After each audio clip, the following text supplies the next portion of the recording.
कुछ प्रॉब्लम के वजह से इस शुक्रवार को मैं स्टोरी लोड नहीं कर पाया। इसके लिए मैं माफ़ी चाहता हूँ। मेरे दोस्तों, अस्सलाम वालेकुम, जय महाराष्ट्र, नमस्कार। आइए सुनते हैं रियल स्टोरी हकीकत बयान पार्ट 4। दोस्तों, आपको मेरी स्टोरी पसंद आ रही हो तो प्लीज़ मेरे चैनल को लाइक और सब्सक्राइब कीजिए। अभी स्नेहा नरगिस को कुछ भी नहीं पता था। बेचारी स्नेहा को मलिक ने अस्पताल जाकर घर चलने को कहा। नेहा समझ चुकी थी पापा नहीं रहे। किसी तरह उसे घर लाया गया। बच्चा अस्पताल में अकेला था। वो पापा को कुछ देर तो देखती ही रही चुपचाप, फिर बेहोश हो गई। सुबह नरगिस भी घर आ गई। जहान झूठ मूठ रो दिया। बेचारी मम्मी मलिक स्नेहा नरगिस की तो दुनिया ही उजड़ गई थी। किसी का पति, जान से प्यारा बाप इस दुनिया से जा चुका था। 13/8/2012 शाम 5 बजे पापा का क्रियाक्रम यानी उन्हें दफनाया गया। कुछ दिन यूं ही बीत गए। मम्मी और मलिक ने सारे घर की जिम्मेदारी संभाली। अब स्नेहा भी अस्पताल से घर आ गई।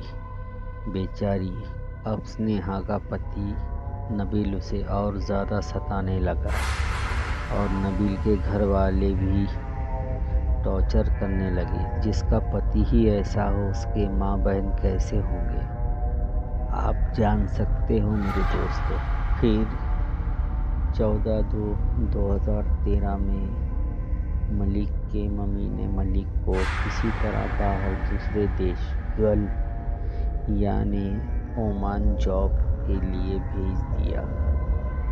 वहाँ मलिक की पेमेंट भी ठीक थी। मलिक अब पूरी पेमेंट घर भेजने लगा। थोड़ा बहुत पैसा अपने खर्चे के लिए रख लेता। मम्मी ने कपड़ों का बिजनेस अच्छी तरह आगे बढ़ाया। अब सब ठीक चल रहा था। छोटी बहन की भी मदद हो जाती। नबील तो ना के बराबर घर में पैसे देता था। 20/4/2015 नबील 2 साल बाद घर वापस आया। आने के बाद सबसे मिला। बेचारी मेरी बहन की जिंदगी तो और नर्क बना चुका था नबील। पूरी कमाई बाहर लुटाना, जुआ खेलना, लॉटरी खेलना, यहाँ तक कि नबील ने स्नेहा के शादी के गहने भी बेच दिए। उसके जुल्म बहुत बढ़ चुके थे। मलिक नबील से मिला, उसे समझाया, पर कुत्ते की दुम कभी सीधी होती है क्या। नबील मलिक से ही झगड़ा करने लगा। तब मलिक और मम्मी ने एक बहुत ही मुश्किल फैसला लिया।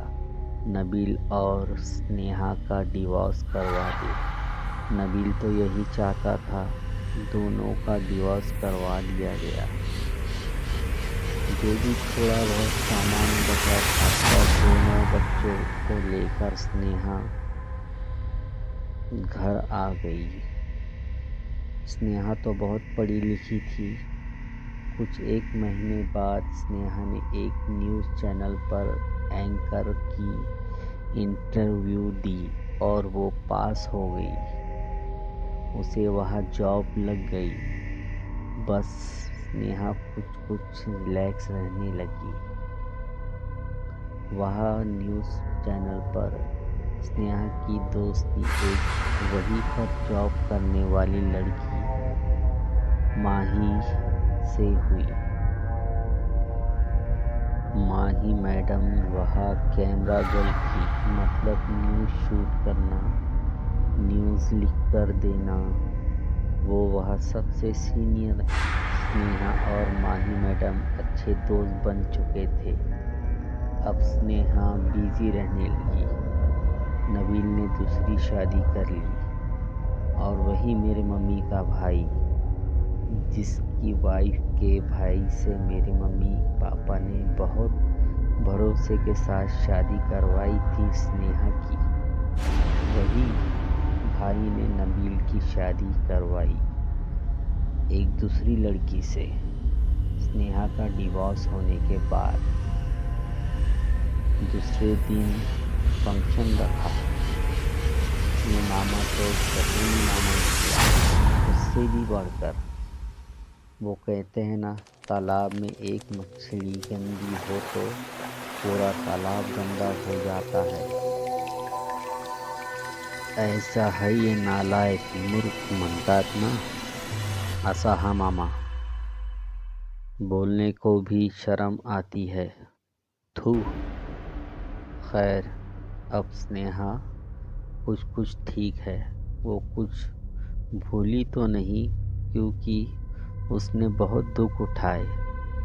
पर अब दोनों बच्चों की परवरिश में स्नेहा बिजी हो गई और इस सब में माही मैडम का बहुत बड़ा योगदान है। Thank you Mahi madam. ये इस कहानी का पार्ट 4 आखिरी एपिसोड था। अब आगे की कहानी सुनने के लिए अगले शुक्रवार तक वेट करना होगा मेरे दोस्त। और हाँ, वो कहते हैं ना, जैसी करनी वैसी भरनी। आज वही शकुनी मामा बदतमीज, उसी के साथ भी वही हो रहा है जो उसने मेरी बहन के साथ किया था। ऊपर वाला सबके साथ इंसाफ करता है।